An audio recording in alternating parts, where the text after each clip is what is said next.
Hey everyone, this is Nathan with mastersofmusic.com. For this video, I want to go ahead and put together a review of the Focusrite Scarlett 2i2.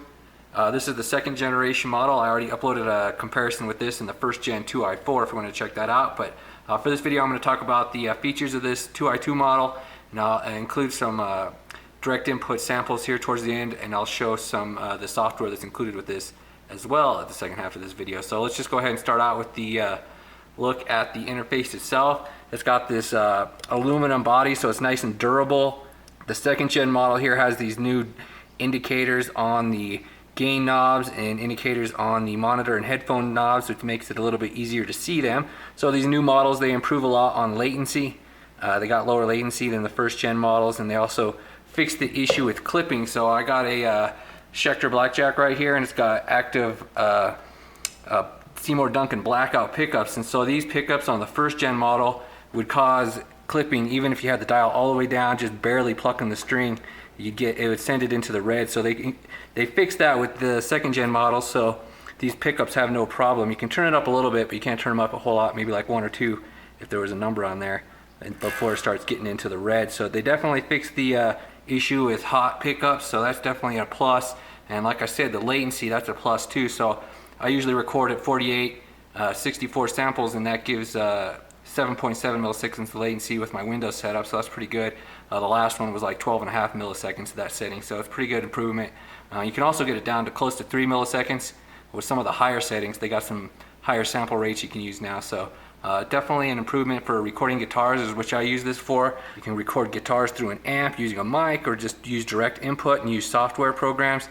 So I'll talk about that a little bit more in the last part of the review. So let's take a look at the connectors here. So they have the combo connectors, and you can use the XLR connectors for microphones, and you've also got the input jack connector, so it's a combo connector. You can fit both of those in either jack, so you can use both of these at the same time, so you can run 2 guitars at the same time, or like 1 guitar and 1 mic, or 2 mics or whatever. So then each input has the line option, like if you're using a mic, and then the instrument with the high Z input for guitars.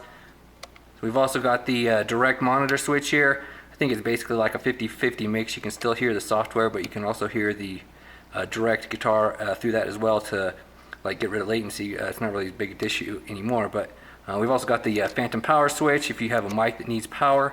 And we've also got the separate knob for the headphone jack right here, independent from the monitor knob, so you've got the different dials for that. Then on the bottom, it's got these like rubber feet to keep it from sliding around.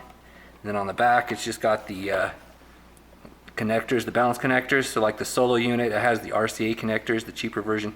So that's all it has as far as outputs. It doesn't have any of the MIDI connectors or anything like some of the other models offer, but you know, that's not really that big of a deal because most MIDI devices connect via USB anymore anyway, so it just sort of depends if you need that or not.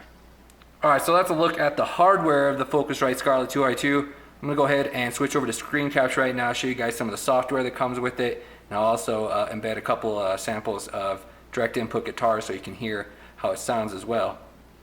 Alright, so here's a quick look at Ableton Live Lite 9. This is one of the free software programs the Focusrite interfaces come with. This software has actually a lot of features. It comes with a number of built-in effects and features. There's a number of instruments in here as well. Some piano, strings, synths.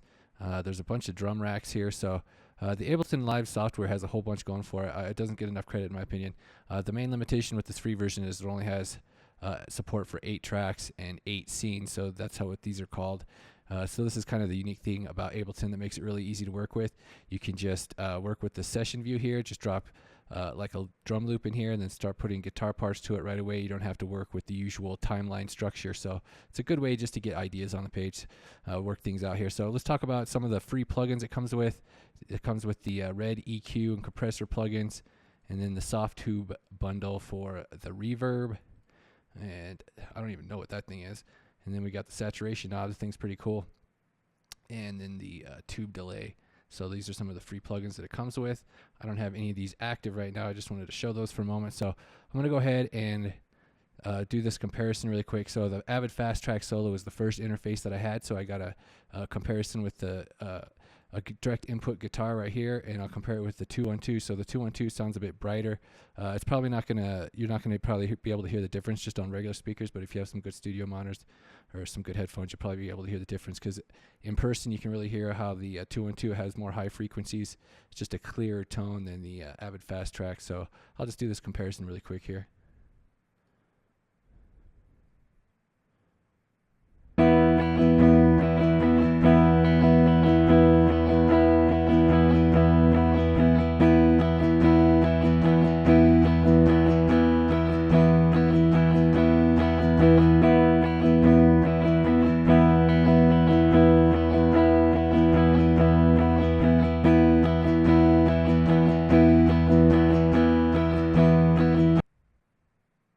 So yeah, the fast track solo, it just sounds a bit like more like you have the tone knob turned down on the guitar.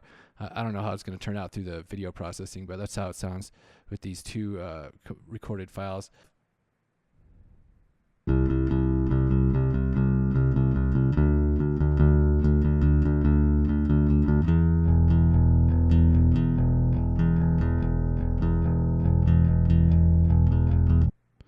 Alright, so running screen capture is kind of a pain in the ass, so it's probably getting a little choppy right about now, so I don't know. Let's just, here's a couple of different samples. Just got a basic amp going with these.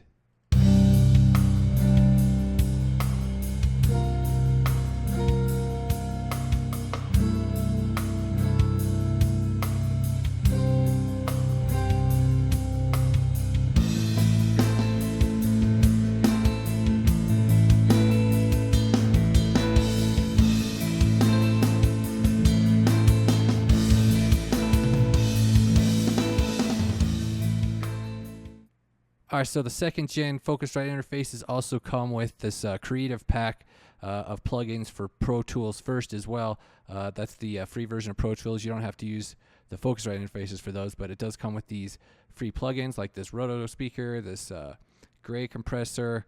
It comes with a couple amp sims from with this 11 Lite plugin. There's Black Ops pedal, phaser. So these are some pretty cool pedals that it comes with. They normally cost like $5 each in the Avid store, so getting these for free is really cool. It doesn't come with this one, unfortunately, the green overdrive. This one's really good. I happen to have that. I really like it in front of the overdrives here. And you also kind of need an EQ on these amps because they kind of have a lot of noise. So I'm going to go ahead and wrap up this review right here. I'm going to go ahead and sample out a couple of these amps on the outro. Check out mastersofmusic.com for more info. I got the full written review posted right here with all the info about the second gen Focusrite 2i2, and I also have the section with free stuff. You can find all kinds of free plugins to use with all kinds of programs, any kind of DAW basically. You can use them with Ableton, like this free tube screamer. There's all kinds of free plugins you can get. Check that out on mastersofmusic.com.